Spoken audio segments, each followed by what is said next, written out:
hey everyone, welcome back to Hello Church. I'm Justin Trapp. I'm Wade Bearden, and we are in the middle of season 3 of our show, and we are talking about, Justin, the service, the Sunday morning service. It's not everything that you do as a pastor. Church is bigger than just meeting together once a week, but meeting together once a week with your community of faith is important. So we're talking about how you can make that more effective, welcoming, impactful, all those different words to make it more of an opportunity for you to disciple your people, welcome your people into the community of Christ, and celebrate and praise God. Yeah. I mean, when you think about it, we both grew up in church. We both began vocational ministry at a young age. We've been in thousands of services. Oh, when yeah. you think about it. Maybe 10,000 services. Oh, every single week growing up, 3 days a week. 3 days a week, yeah. And now here I'm doing one service a week and then small groups. So things have changed a little bit. Yeah. But we've been a part of so many different services. And as a pastor, you've probably been a part of as many, if not just more. Just as many or more, yeah. And you've been leading. You might have been pastoring or leading services for longer than we've been alive. So you definitely have experience in this area. And hopefully you can pull a couple of nuggets out and learn something from this season of our show. It is a little easier, I will admit, to be able to evaluate when the burden of leading the church is not on your shoulders, right? You can sort of sit back, volunteer like we do, and we have a background in ministry, so we have a bit of a different lens than your normal volunteer. But today we're going to be talking about church stage designs. And I will admit, I don't know about you, I don't believe myself to be an expert about church stage designs. Yeah, me either. So we had to call. We had to put it in the Who Wants to Be a Millionaire hotline, right? Yeah, phone a friend. Phone a friend. Do you remember that guy that on the... I know what you're going to say. Yeah, you know what I'm going to say. He called his dad. Yeah, he called his dad and was like, "Dad, I just wanted to let you know I'm going to win $1 million." Yeah. Like he knew the question. It was amazing. It was a presidential question, I believe. Oh, it was? Okay. Okay. Yeah, I just remember it was... maybe President Roosevelt or something like that was the answer. Anyways, we had to phone a friend. His name is Jonathan Malm of churchstagedesignIdeas.com. I know that's a mouthful, but the site is full of different church stage design ideas that you can use. Big, small, low budget, high budget, big budget, and everything in between. In fact, he's got thousands and thousands of ideas from churches all across the world. And so I had the privilege of sitting down with him for a few moments and talking through some of the lessons he's learned, some of the things that he has seen, because he's been doing this a long time. And I thought it was a great conversation. Yeah, it's a good opportunity to bring in an expert and really just learn about not just the how of church designs, but also the why of church stage designs. So let's take a look at that right now. Well, how you been? Been good. Been working and I'm trying to remember. I feel like I never have anything exciting to say. Right. I'm trying to remember if I met you first or if I met Joel first, your brother. I think you met Joel first, or maybe we probably connected like one or two times, but not like an actual knowing each other. I probably knew about church stage design ideas before I met Joel, though, I would say. By the way, how long have you had that site? Whoa. Man, I think I started it in 2010, so that's 12 years. 12 years, wow. 12 years. Yeah, that's a while. How did it start? Yeah, so church stage design ideas started, I was really starting with a blog. We were in the middle of this, I worked at this church where my dad was the pastor, and it was, the building was built in the 1970s. The church had been there for 50 years. So everyone in town had been to Faith Temple, was what it was called then. And we were in the process of trying to change what people thought about the church because, I've been there before. I know what Faith Temple is, and it was not reflective of who we were at all. So we were changing the style of worship we did. My dad was the pastor. Just in general, a lot of change. So stage design was part of that, kind of trying to set the expectation when people came into our church. So I was blogging about a lot of the things that we were doing at our church. It was called Church Ideas Blog or something, where I just loved creative ideas. One time I had our drummer play on a trash can for a song, and just trying different things Yeah. and seeing, what was good idea, what was a good idea and what was a bad idea. And one of those things that we were doing was stage design. And I kept seeing on the search results that people were using to see our page, to see my site, that they were looking for church stage design ideas, like literally that search term. I was like, and it was drastically more. Like there were so many more people looking for church stage design ideas than looking for anything else. So I realized, that's interesting. I've been really interested in this because I didn't know what I was doing. And I guess a lot of other people don't know what they're doing and they're trying to figure out. So that gave me the idea, and I just started going on Twitter, and I had a search, it used to be like search.twitter.com, and you could like subscribe to an RSS feed of like the search term. I totally So forgot about that. Anytime Bring someone it posts back. about, I know, it's pretty great. RSS feeds in general, I feel like are, it's kind of sad that they're sort of not a thing anymore. Like they so could make useful. a comeback. They like QR codes, right? Have made a comeback. That's true. I mean, I think I don't know. It's probably the way we consume content is so different now. But sure.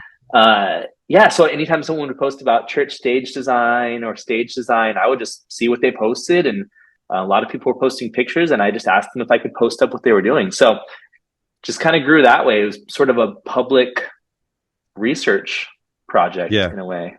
Do you remember some of the first like stage designs that you published? Like what were they like? It's funny because what we did at our church was like we created these metal frames. We had like a welder build these intensely heavy steel metal frames, and we stretched spandex over it. And the spandex was too see-through, so we stretched another layer of spandex, and then another. It was just like, and then the first time I saw someone using Coroplast, which is that like cardboard, but it's plastic. I'm like, oh my gosh, we could have done this for like a tenth of the price, and they wouldn't have been like potentially dangerous to fall on a kid. Like it just. It made me laugh because I'm like, if I had known about this resource that I created, it would have saved us a lot of time, energy, and money. But hopefully, I can help other churches at least save the that dangerous money and time. things we've done as a church staff, right? I remember one time we were doing this Christmas town facade thing in a field, and one of the team members, her dad came by and looked at it. He's like, he works with insurance adjusters or something. Has a background in construction, and we're building these like 25-foot facades, and we're sort of anchoring them into the ground. But the area where we're at is sort of this big open field, so lots of wind. And I remember she told us like, but Dad called me today, told me not to take the kids near Christmas town. And he was right. They blew over like 3 times. Luckily, they blew over while nobody was there. But yeah, we've done some I would say dangerous things as church staffs, right? Whether it be a stage design or a Christmas town out in the open field. But that's the hard thing is there's like this kind of DIY thing underpinning most people who work at a church, where they're like, I want to do it. I want to try this. It's fun. It's a creative energy that's there. I will say some of the coolest stage designs I've seen have been very DIY and very simple. Like I remember going to this large church, and they had this coolest set, and I walked up to it, and it was like the simplest thing. It was a piece of plywood that they had painted with some nails, like some tack nails, and they just took different color yarns, and they were just making all these abstract patterns using the nails as anchor points to create these patterns. And from the audience, it looks like this beautiful, artistic mural type thing where they got all these different plywood together. And then you walk up to it and you're like, like that's cheap. Yeah. That's the fun thing. There's kind of this sort of Hollywood magic that's available to us. Because if you talk to prop designers, set designers, all these stuff, especially back when, practical special effects was a big deal. The materials they used were really innovative, and it's kind of surprising. And at churches, we have this benefit of having people, for the most part, like 50 feet away from the stage, maybe 50, maybe a little less, maybe quite a bit more. But you can get away with a lot of, sneaky things to hint at something or to make the mind see something that's not exactly what it is. Yeah. Now, going back to when you first started it, at what point after you created, now, were you blogging every day when you first started it? Yeah, I think when I started Church Stage Ideas, I think, I was maybe doing like 3 a week because, Okay. there just weren't that many. And then as more people saw the community was there, they were excited to submit what they did, and they were just talking about it a lot more. So it definitely created a place for conversation to happen. So the amount of content that was given increased quite a bit. So at one point I was posting 7 times a week. But I think, when I started, it was, like 3 times a week was all I had content for.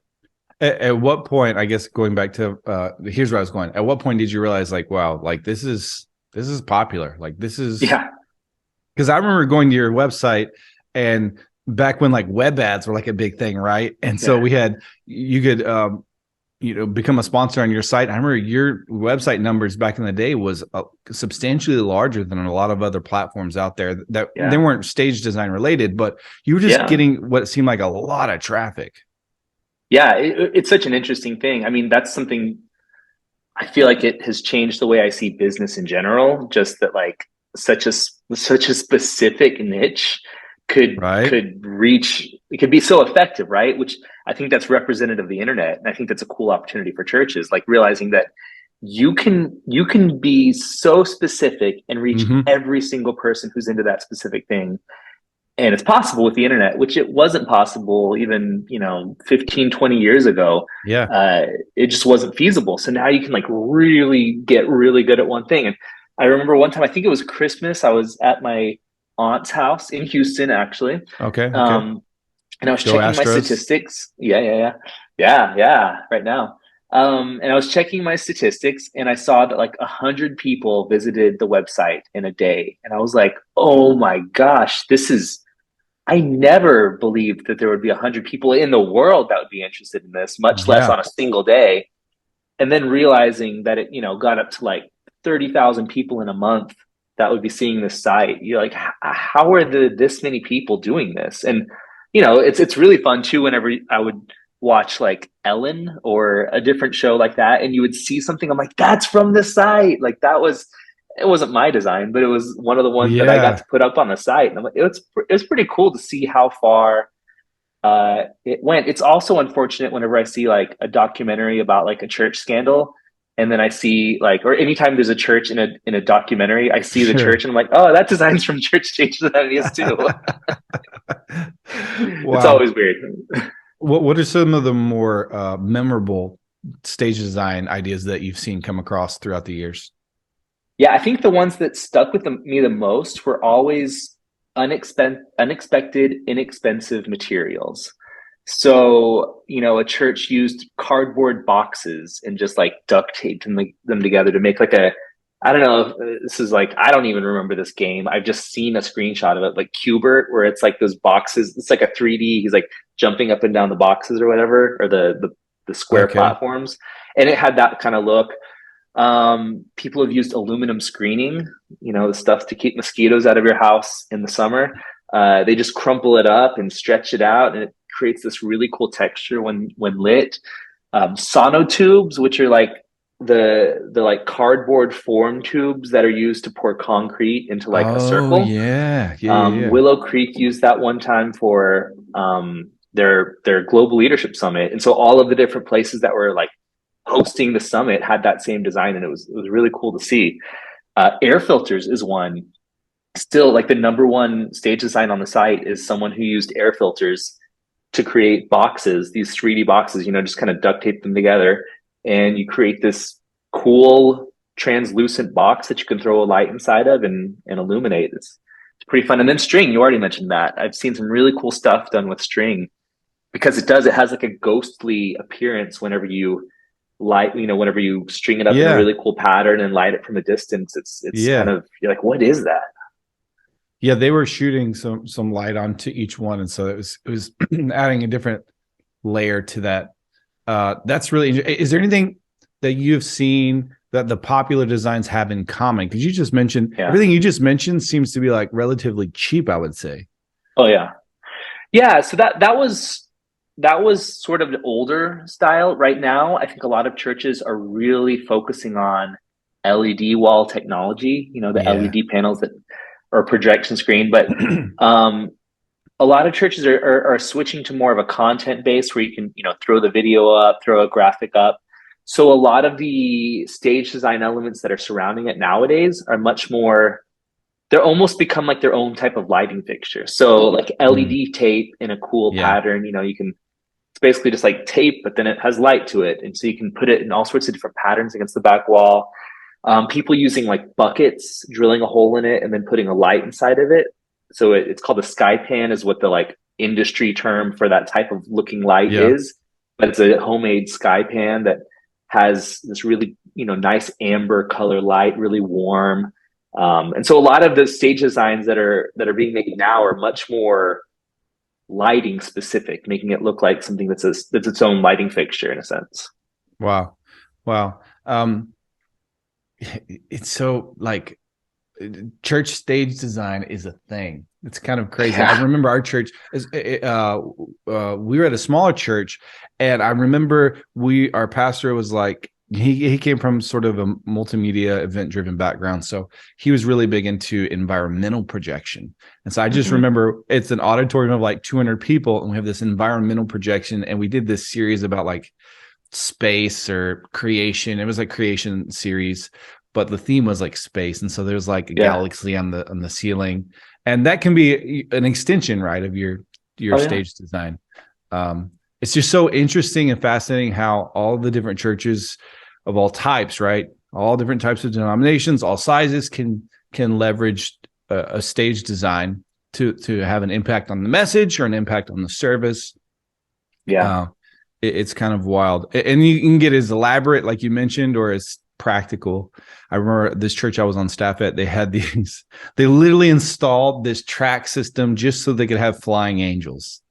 It was wild. Who knows how much money they spent? It was like these flying Yeah. angels for productions, and they'd fly in and then they'd fly out. And it's like, man, we spent a lot of money on flying angels, but It hey, can again, very easily go overboard. And I think yeah, that's one of the things I constantly try to encourage people with is like, A, stage design is not going to grow your church. yes, agreed. Um, and if you're trying to, you're probably going to be chasing the wrong things.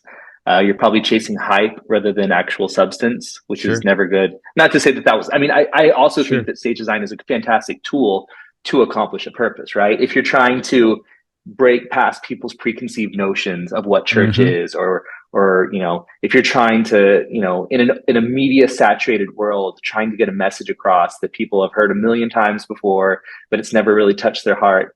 Creativity and visuals, they can sometimes skip past the part of our brain that filters those things out and help us see it in a new way. So it's a powerful tool, but it's not a necessary tool. It's one of many tools. Yeah. Let me ask you this. You've been doing this. You said 12 years, right? Mm-hmm. 12 years. So you've posted uh, 5 times a week? Thousands, I think. Yeah, Yeah. I mean, I thousands. think there's a thousand. I think there's thousands on there. I mean, to be honest, if there were foremost expert on church stage design, I think you're in the top three, right? At least. Uh, Yeah. Just because I've seen every single thing that has come across yeah. and asked the questions of the designers that most people would be asking, right? Yeah. So are there some best practices that you can offer some pastors or church leaders that are, maybe this is new for them, or Yeah. they have done it in the past, and you can they can lean on your 12 years of experience in this area? Because I mean, you're posting 5 days a week, 52 weeks of the year. That's pretty substantial. It's a So there's a lot. lot of wisdom in what you've seen. So Yeah, a lot of it I think is just some perspective shifts that if you make this shift, it changes a lot about what you do. So um, the first one I would say is probably don't think of stage design as decoration. Think of it as a blank canvas. So the way I would say this is like, whenever you're in your house and you put all your furniture up and then you see a wall and you're like, oh, that wall is so bare. And so you say, what are we going to put up there? So you go to Ross or TJ Maxx or Marshalls, or, or if you got the money, you go to like a real decor place and you find some art or something and you put it up there and you're like, that matches, that looks good. And then you do it a few different places and you're just decorating things. And that's a great thing. Decorating is fantastic, but the most effective stage designs create a blank canvas where you're trying to really get people to focus on one thing. You're trying to draw the visuals into one thing. Specifically, you're creating an environment for your pastor, for your worship team to be able to do what they're doing. So that means then once you have that blank canvas, you can light it with light. You can paint dynamically with visuals, with lighting your stage with different colors, with the screens, all that stuff. And it's a much more effective tool because then it becomes about what's happening in the moment instead of just a decoration that feels very commonplace. A lot of people see the blank canvas approach and it looks like a concert where you have lighting and you have LED screens and it looks like a concert. Like, why are we trying to make the church look like a concert? That's not the motivation. Maybe there's some churches that's the motivation for it, right? But more often it's because we're trying to create that blank canvas that then we can really emphasize what's happening on the stage and draw people's imaginations into it. The same thing that a minor chord does for the ear, you can do with blues or with purples, and you can do those visually. So it's kind of cool. Another thing I would say is probably simple is better. I think you can go crazy, but like simple shapes, simple visuals, simple lighting. Effective and simple lighting is much better than doing everything poorly, right?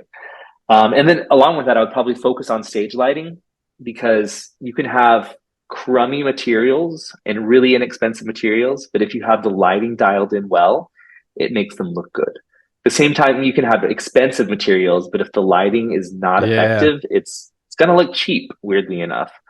And then the last one I would probably say is just hint at your concept. Don't go so literal.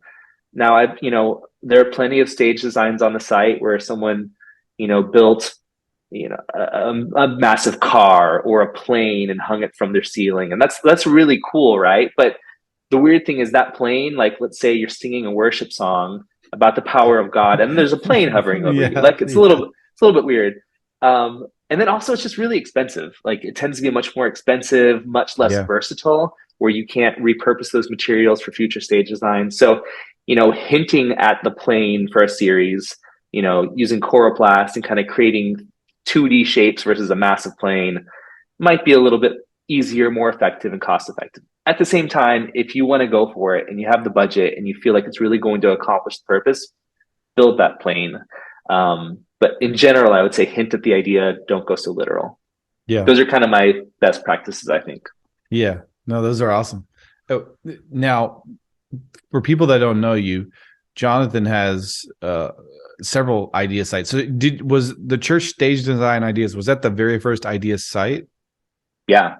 Oh, I mean, the ideas blog one was like it's kind of like a free for all. Yeah. It was more like my personal journal in a sense. But then after stage design ideas, I said, actually, I think everyone that came to me, someone was like, I think a worship leader came to me and said, hey, you should do one of these for worship sets. I'm like, that's a cool idea. Like, in general, I get my ideas from other people. Even church stage design ideas was like, the ideas for the sites, rather, obviously. But I see that someone's interested in it and needs it. And I'm like, let's put that together. So worship set ideas didn't do like church stage design ideas did. Seriesideas.com started that one. We know that one. Yeah, you guys know that one. That was a really cool concept. That one did pretty well, because it's just, again, churches are, Sunday comes incessantly. Yeah. And with each week, you're supposed to have a new idea or a new way to present the gospel or a new way to captivate people's imaginations. And so I love to find ways to help churches do that. That kind of ease the burden of that incessant Sunday service. So how many idea sites do you have now? Well, I have worship set ideas is running, but I don't operate it. So church stage ideas and worship set ideas. Sunday social is, you could call it an ideas site. Yeah. You subscribe to it and you get social media graphics, like tons of social media graphics for your church to use. So I guess you could call that an ideas site. But yeah, those three, I guess, would be it. And then you have another site. What's the is it Graphic Supply? Yeah, New Supply. New Supply. Sorry. NUsupply.co, which is wonderfully easy to remember. Man, But that's nailed for it. graphic designers. That's for graphic designers. Every time a graphic designer needs that cool like plastic wrap texture for their Yeah, graphic, or some sort of grunge texture or a font or all that stuff, that's what New Supply provides you with. yeah, So if you're a designer, probably using Photoshop, it's going to be cool for you. It's a very specific niche that yeah, uses that yeah. site. Well, so Sunday Social's like, hey, here's you a pre-baked cake, right? And it's a beautiful cake. If you want to build the cake yourself with just the ingredients, the raw ingredients, Yeah. New Supply is like that site for. We sell you the type. flour and butter and Yeah. and the chocolate chips. There it is. There it is. What's the best way to connect with you, for people to connect with you? Yeah. So if you're on Instagram, I've been making a lot of reels that are like the funny side of working at a church. So I would love if you'd follow me there. I connect with people, ask questions, love it when people message me. So Instagram.com/Jonathan Malm. You can also find jonathanmalm.com, which has all of my projects and all of those social media links. But those would be probably the two places that'd be. Jonathan Malm at Instagram is probably the easiest way to connect with me. All right, cool. Well, hey, Jonathan, thanks for doing this. It's been a pleasure. It's always good to talk with you about church stuff, and specifically for today's episode, church stage design ideas. So thank you so much. Yeah. That was a really great conversation with Jonathan. I hope you've learned something, perhaps walked away with some sort of action item pertaining to church stage designs. And what's cool too, Justin, is you can have really complex stage designs or something that's just pretty simple and elegant and really work within the confines of what you're trying to do with your congregation. So yeah, it was a good conversation. Yeah, a lot of practical tips. I went to, right before we recorded this episode, I went to churchstagedesignIdeas.com, and if you scroll to the bottom, you can see how many pages of posts that they have, and there's 630 pages, and every page has at least like 5 or something like that. So do the math. It's a lot of ideas for inspiration for you or your creative team, your technical team to choose from and to look at, get inspiration for, or just plain out, just copy it. I mean, why try to reinvent the wheel for a church stage design when another church has done it before you and they've given you photos and instructions and tips? So, it's always good when we can lean on other churches and organizations in the body of Christ to do something cool for our congregation or our environment, so to speak. So that's episode 5 of Hello Church. And do me a favor, if you find these episodes helpful, if you think that they're practical, and you want to help us out, leave a review. 5 stars would be wonderful. 4 stars would be fine. Acceptable. Yeah, acceptable. Anything under 4 stars, just go home, right? Right. Yeah, just you can find us over at just search CNN, the CNN podcast, and that's where we are. 3 stars. I don't know. I just found something, whatever it is. Make sure you review the podcast, whatever review or rating that is. You can do that on Apple iTunes. You can do it on Spotify, wherever you get your podcast. You can also rate and review or give comments on our YouTube page, on our YouTube video. So make sure you do that, and that's a great way to kind of interact with us, but also interact with the different viewers that have comments or ideas about church stage design. So if you have an idea or comment, we'd love to hear that. Make sure you put it on our YouTube video. Yeah, so thanks for tuning in to Hello Church podcast. We are certainly privileged to have you today, and we'll see you on the next episode where we're actually talking about new guests. How do you make new guests feel welcome? How do you interact with them? How do you engage with them? How do you encourage more new guests to show up at your church? We're going to be talking about all those things in the next episode of Hello Church.